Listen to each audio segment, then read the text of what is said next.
The moment the grand hall fell silent, it felt as though the air itself was holding its breath.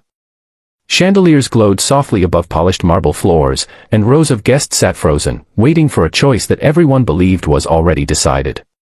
This was not just a meeting of status and tradition, it was a moment that would quietly change lives forever.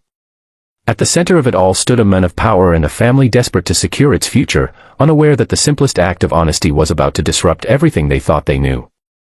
Before we go further, if you believe in kindness, second chances, and stories that remind us that true worth goes deeper than appearances, please take a moment to like this video, share it with someone who needs hope, and subscribe to Kindness Corner.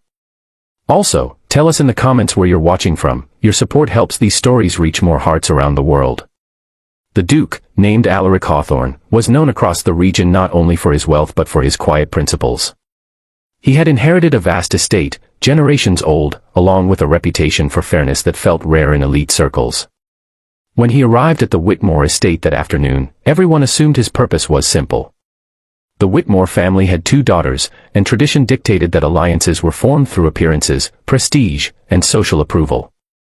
The elder daughter, Celine Whitmore, was admired everywhere she went, her beauty praised, her confidence celebrated, her presence always noticed. The younger daughter, Mara Whitmore, stood just a step behind, often overlooked, her calm nature mistaken for insignificance. Mara had learned early in life how invisible someone could become without ever leaving the room.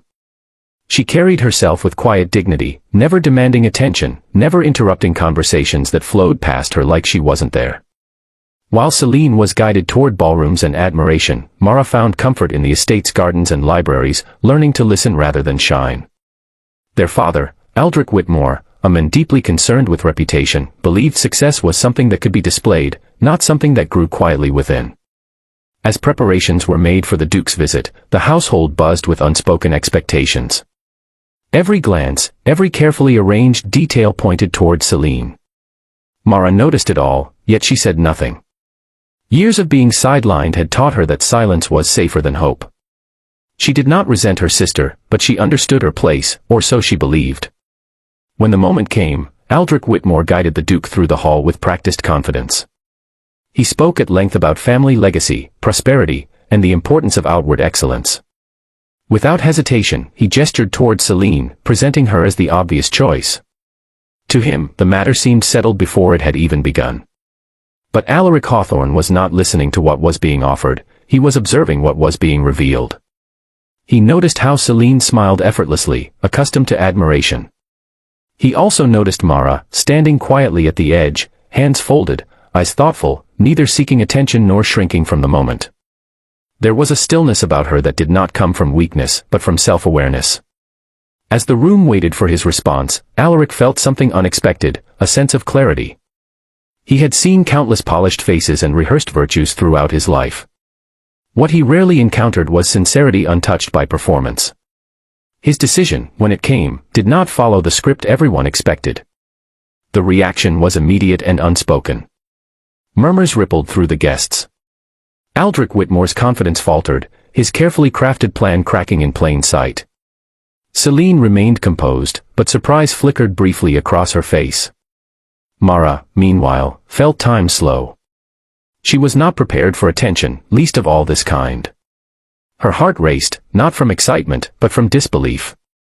In the days that followed, the estate buzzed with speculation. Why would a duke choose the daughter no one praised? Why turn away from perfection as others defined it? Some whispered theories, others doubted the decision entirely. Mara felt the weight of judgment pressing on her from all sides, yet something within her remained steady. For the first time, she was not being chosen despite who she was, but because of it. As arrangements were discussed and plans formed, Alaric took time to know Mara beyond appearances. He learned of her love for learning, her compassion for those who worked quietly behind grand walls, and her belief that dignity was not something granted by status. Mara, in turn, saw men who valued depth over display, whose authority came from responsibility rather than pride. Not everything was easy. Aldrich Whitmore struggled to hide his disappointment, and society's expectations loomed heavy. Mara faced moments of doubt, questioning whether she truly belonged in a world that had never made space for her. Yet with every step forward, she realized that being overlooked had given her strength others never needed to develop.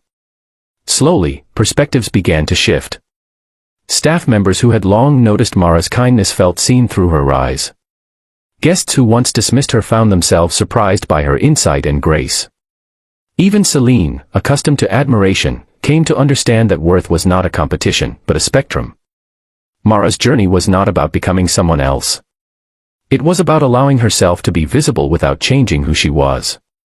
She learned that rejection had never defined her, it had prepared her. And Alaric, in choosing her, had not rescued her, he had recognized her. As the seasons changed and the story spread, the tale became less about a duke's unexpected choice and more about the quiet power of authenticity. People spoke of how true value often stands silently, waiting for someone willing to see beyond the obvious. If this story is touching your heart, please pause for a moment and engage with it, like the video, share your thoughts, and let us know if you believe kindness can change destinies. Near the end of the celebration that marked their union, Mara looked around not with triumph, but with gratitude. She had not been chosen because she fit an image, but because she embodied something real. And that realization, more than any title or recognition, was her greatest reward. Before this story ends, we have one special request. Please comment the word "seen" if you believe that quiet hearts deserve recognition too. Because sometimes, the most powerful choice is not the one everyone expects, but the one that finally sees the person who was always there.